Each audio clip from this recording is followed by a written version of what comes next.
안녕하세요. 윤선생입니다. 오늘은 창세기 3장 말씀을 분석하며 생각해 보는 시간입니다. 그런데 먼저 한 가지 당부의 말씀을 드리고 시작하겠습니다. 저도 나름대로 주석과 많은 자료들을 보고 연구하고 강의를 준비하지만 부족한 부분이 있고 또 잘못된 부분이 있을 수 있다는 것을 말씀드립니다. 그래서 여러분, 듣는 것으로만 끝내지 마시고 반드시 성경 말씀으로 점검하시고 받아들였으면 합니다. 자, 이제 창세기 3장 말씀을 분석하며 생각해 보겠습니다. 창세기 3장은 어떤 내용으로 기록되어 있습니까? 우리들이 너무도 잘 알고 있는 아담과 하와가 선악과를 따먹고 이 땅에 죄가 들어와 사람이 죄인이 되고 또 에덴 동산에서 쫓겨난 말씀들이 기록되어 있습니다. 그런데 창세기 1장과 2장을 보면 하나님께서 사람에게 하나님의 형상과 모양을 주어 창조해 주시고 많은 특권과 약속을 주셨다는 것을 알 수 있습니다.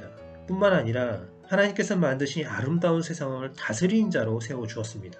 그런데 3장에서 아담과 하와가 하나님께서 주신 약속을 어겼습니다. 이 세상에 죄가 들어왔고 아담과 하와는 에덴 동산에서 쫓겨나는 결과를 낳게 되었습니다. 우리는 3장 말씀을 잘 알고 또 많은 설교 말씀을 들었습니다. 그래서 3장에 대해서 많은 것을 알고 있습니다. 그런데 조금만 관점을 바꿔서 3장을 분석해보면 3장은 참 많은 이야기들이 있다는 것을 알 수 있습니다. 그래서 저는 3장을 특권을 잃어버린 아담이라는 제목을 정해놓고 몇 가지 질문을 하면서 3장 내용을 분석해 보려고 합니다. 특권을 잃어버린 아담이라고 제목을 붙인 이유는 3장을 통해서 하나님께서 아담에게 주었던 특별한 권리가 무엇인지 다시 생각해 보려고 하기 때문입니다. 죄로 인해서 우리 인간이 어떤 특권을 잃어버렸는지 다시 생각해 보면 회복되는 에덴 동산, 새하늘과 새 땅에 대해서 조금 더 구체적으로 믿고 소망하지 않을까 이런 생각이 들어서 이런 제목을 붙여봤습니다. 자, 3장을 보면서 아담에게 있었던 특권이 무엇이 있었을까 한번 생각해 보겠습니다. 저는 첫 번째로 아담과 하와는 동물과 관계에서 특별한 능력이 있다는 것을 찾았습니다. 3장 말씀을 보면 하와가 누구와 이야기를 합니다. 바로 뱀과 이야기를 나눕니다. 아니, 어떻게 뱀과 이야기를 나눌 수 있을까요? 어떤 분들은 사단이 그 속에 들어와서 뱀이 사람처럼 사람과 대화할 수 있었다, 이렇게 이야기도 합니다. 그런데 만약 말할 수 없는 뱀이 갑자기 아담과 하와에게 말을 걸어왔다, 그렇다면 아담과 하와가 어떤 반응을 보였을까요? 아마 이상하게 생각해서 그 뱀의 말을 듣지 않았을 것입니다. 이렇게 생각해보면 에덴 동산에서는 평소에 동물들과 아담과 하와는 대화를 나누고 살았을 수 있다는 것입니다. 그래서 평소에도 이야기를 나누었던 사이이기 때문에 의심 없이 뱀의 이야기를 들을 수 있었던 것입니다. 제가 이렇게 생각해보는 이유는 창세기 2장 19절과 20절을 보면 하나님께서 흙으로 각종 동물을 만드시고 그 동물들을 아담에게 이끌어 가셨습니다. 무엇을 위해서 이렇게 하셨습니까? 아담이 그 동물들을 보고 무엇이라고 부르시나 보려고 했다고 하나님 말씀하고 있습니다. 그리고 20절 말씀을 보게 되면 아담이 부르는 것이 생물들의 이름이 되었고 아담이 모든 가축과 공중의 새와 들의 모든 짐승의 이름을 주었다고 합니다. 여러분, 이름은 왜 지을까요? 이름은 부르기 위해서 지어줍니다. 그리고 이름을 짓는 것은 이름을 짓는 자가 이름을 주어준 대상에 대해 소유권이 있다는 것을 나타냅니다. 아버지가 아들에게 이름을 짓는 것은 그 아들이 자기에게 속하였기 때문에 이름을 지어줍니다. 자신이 소유한 땅이나 물건에게 이름을 부여하는 것도 그것은 자신의 것이라는 것을 선포한다는 것입니다. 아담은 하나님의 허락으로 동물들의 이름을 지어서 부르고 서로 교제하며 동물들을 다스리는 특권을 가지고 있었습니다. 그리고 여기서 이사야 선지자가 선포한 메시아 왕국에 대해서 잠시 이야기해 보려고 합니다. 이사야 11장 6절에서 9절 말씀을 보면 어린 양과 사자와 어린이가 함께 뛰놀고 독사굴에 어린이가 손을 넣어도 물지 않는 그런 곳이라고 했습니다. 이와 같이 에덴에서 아담과 하와도 동물과 특별한 관계를 가지고 동물들을 다스렸다는 것입니다. 그들과 대화할 수 있고 그들을 통제할 수 있으며 또 그들을 다스리는 그런 능력이 있었다는 것을 말씀드리고 싶습니다. 죄로 인해서 잃어버린 사람의 특권 중 하나라고 생각합니다. 그러나 예수 그리스도를 통해서 새하늘과 새 땅이 이루어지는 그때 이런 특권은 다시 회복될 것입니다. 자, 계속해서 찾아보겠습니다. 두 번째, 에덴에서 사람들이 가지고 있던 특권이 무엇일까? 두 번째는 벗은 몸을 부끄러워하지 않았다는 것입니다. 창세기 2장 25절에서 아담과 하와가 벌거벗었으나 부끄러워하지 않았다라고 말씀하십니다. 그런데 선악과를 먹고 나서 이에 그들의 눈이 밝아져 자기들이 벗은 줄을 알고 무화과 나무 잎을 엮어 치마로 삼았더라. 다른 사람의 눈을 의식하는 데서 오는 부끄러움은 타락하기 전에 인간에게 전혀 없었습니다. 인간의 삶을 우울하게 만드는 실망감과 수치심은 인간 타락 이후에 주어진 것입니다. 과거에는 벗은 것이 아무렇지 않았는데 선악과를 따먹자마자 수치심을 느끼게 된 것은 영적 순결을 잃어버리고 그 영혼이 죄악으로 더러워졌기 때문입니다. 몸의 수치는 치마를 만들어 일시적으로 가릴 수 있었지만 그 영혼의 수치는 그 무엇으로도 가릴 수 없었습니다. 아담과 하와가 하나님의 음성을 듣고 몸을 숨긴 것도 바로 하나님 앞에 나아갈 수 없는 더럽혀진 영혼에 대한 수치심 때문입니다. 오늘날 우리들이 좌절과 수치심에 휩싸여 사는 것도 결국은 우리 마음속에 깊이 자리 잡고 있는 죄성 때문입니다. 그러나 여러분, 우리는 그리스도의 보혈을 통해서 우리의 모든 좌절과 부끄러움에서 영원토록 해방되었습니다. 다시 회복되는 새하늘과 새 땅에서는 이런 부끄러움이 전혀 없다는 사실을 기억하시기 바랍니다. 로마서 10장 11절 말씀에 성경에는 누구든지 저를 믿는 자는 부끄러움을 당하지 아니하리라 라고 말씀해 주셨습니다. 세 번째 특권을 찾아보겠습니다. 세 번째는 하나님과 직접 대면할 수 있었다. 에덴 동산에서 하나님은 아담의 이름을 직접 부르시고 또 그를 직접 대면해 주었습니다. 그래서 아담을 만나 주시고 또 명령도 주셨던 것입니다. 그러나 죄를 범하고 에덴에서 추방당한 후로는 하나님을 대면할 수가 없었습니다. 죄 있는 사람이 하나님을 대면하면 죽게 되기 때문입니다. 출애굽기 32장을 보면 이스라엘 백성이 금송아지를 만들어 우상을 숭배한 사건 이후 하나님은 그들에게 화를 내시며 그들을 벌하시고 그들과 동행하지 않겠다고 말씀하십니다. 이스라엘 백성만 보내시겠다고 말씀하십니다. 그때 모세가 하나님께 간절히 기도했습니다. 그러자 하나님은 다시 마음을 돌이키셔서 모세에게 함께 해주겠다고 말씀해 주셨습니다. 그때 모세가 하나님의 얼굴을 보여달라고 합니다. 그러자 하나님께서는 자신의 영광만 보여주시면서 이렇게 말씀해 주셨습니다. 내가 내 얼굴을 보지 못하리니 나를 보고 살 자가 없음이니라. 사람이 하나님을 보고 살 수 없는 것은 타락한 사람은 죽을 수밖에 없는 육신을 입고 있기 때문에 하나님의 거룩한 영광을 감당할 수 없기 때문입니다. 그래서 하나님은 당신을 직접 드러내지 않으시고 천사나 영광과 위엄을 통해서 간접적인 방법으로 자신을 드러내셨습니다. 이것은 인간의 한계를 잘 아시는 하나님의 은혜로운 조치였습니다. 그러나 새하늘과 새 땅에서는 다시 하나님과 예수 그리스도를 직접 대면하게 됩니다. 네 번째는 여자에게 임신과 해산의 고통이 없었다는 것입니다.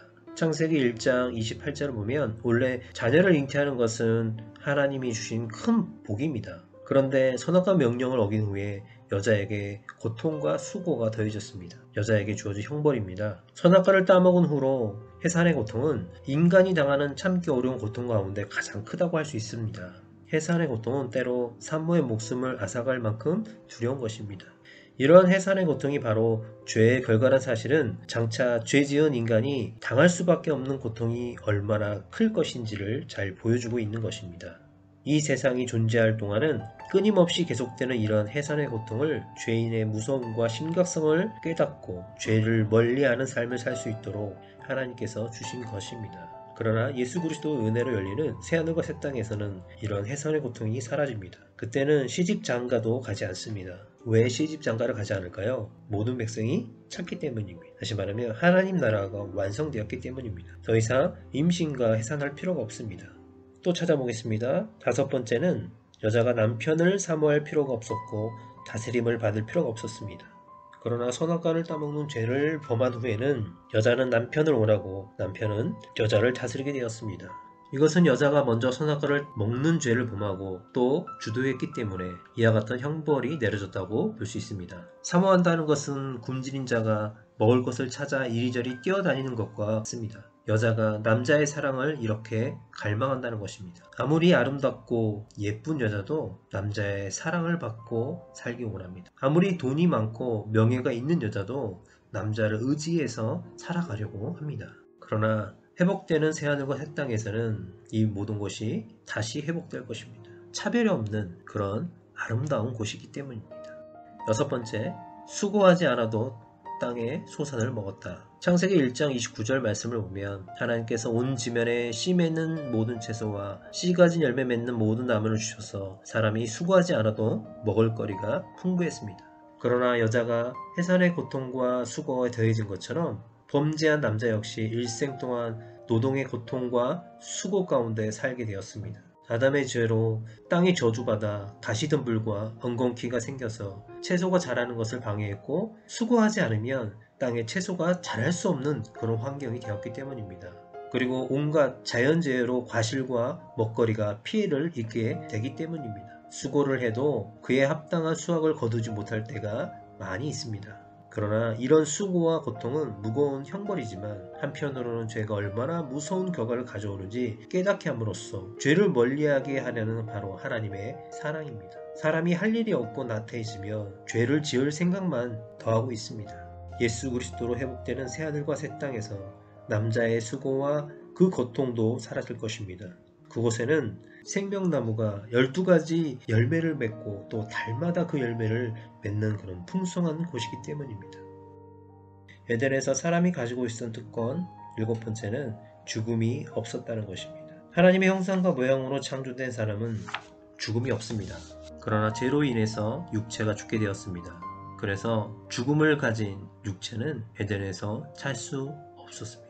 그래서 육체를 가진 사람이 에덴에서 쫓겨나야 했습니다. 그러나 예수님께서 이 땅에 마지막 심판하실 때 믿는 자들은 새로운 육체를 입고 하나님께서 주시는 새하늘과 새 땅으로 들어가게 됩니다. 다시 영원한 몸을 받아 영원한 생명을 살 수 있다는 것입니다. 계시록 21장 4절 말씀은 그곳은 다시는 사망이 없고 애통하는 것이나 곡하는 것이나 아픈 것이 다시 있지 않다고 말씀해주고 있습니다. 그리고 계시록 21장 12절에서 14절 말씀을 보면 믿지 않는 자들은 아무리 육체가 죽었다 할지라도 그들은 모두 다시 마지막 심판대에 서게 될 것입니다. 마지막 심판을 받아서 영원한 불못에 던져져 영원한 고통으로 살게 될 것입니다. 사람의 죽음은 다른 것이 아닙니다. 하나님께 버림받고 버려지는 것이 사람의 죽음입니다. 그러나 믿는 자는 새로운 몸을 받고 영원히 하나님과 함께 살게 될 것입니다. 에덴 동산에서 사람이 가지고 있던 특권 8번째, 에덴 동산에서 생명나무 열매를 먹고 영생할 수 있었습니다. 하나님께서 사람을 창조했을 때는 사람은 악을 알지 못했고 선을 알고 선을 행하는 능력만 하나님께 부여받았습니다. 그래서 생명나무가 있는 에덴에서 선을 행하며 동물들을 다스리며 에덴을 관리하며 하나님과 영원히 함께 살 수 있었습니다. 그러나 선악과를 먹은 이후 악을 알게 되었습니다. 피조물인 인간이 이제 악을 알게 되었습니다. 그래서 인간은 선보다 악을 더 즐거워하며 악을 행하는 존재가 되었습니다. 하나님의 형상대로 창조된 인간을 사랑하시는 하나님께서 사람이 죄를 지은 불행한 상태에서 영원히 사는 것을 결코 기뻐하지 않으셨습니다. 그래서 생명나무 실과를 따먹고 영생할 수 있는 그 원인을 제거하고자 하나님은 에덴 동산까지 폐쇄하셨습니다. 그리고 사람을 쫓아내셨습니다. 그러나 3장 15절 말씀에서 주신 온시복음처럼 하나님의 말씀이 이루어지고 새하늘과 새 땅이 이루어지는 그날 다시 사람들을 에덴으로 인도하시고 그곳에 있는 생명나무 열매를 다시 먹게 하시며 또 영생할 수 있도록 회복해 주십니다. 지금까지 타락 이전 죄로 인해서 잃어버린 사람의 특권이 얼마나 많은지 찾아보았습니다. 어떻습니까, 여러분? 죄가 들어옴으로써 하나님과 관계뿐만 아니라 인간에게 있던 그 하나님의 형상과 하나님께서 주신 그 특권마저도 인간은 잃어버리게 되었다는 것입니다. 그러나 완전히 소멸된 것은 아닙니다. 우리가 예수님을 믿는 믿음으로 다시 회복할 수 있고 또 영원히 소유할 수 있습니다. 창세기 3장 말씀에서 보여주신 하나님의 크신 사랑과 또 우리가 회복해야 할 것이 무엇인지 다시 기억하며 마지막 그날까지 믿음으로 사는 모두가 되시기를 축복합니다.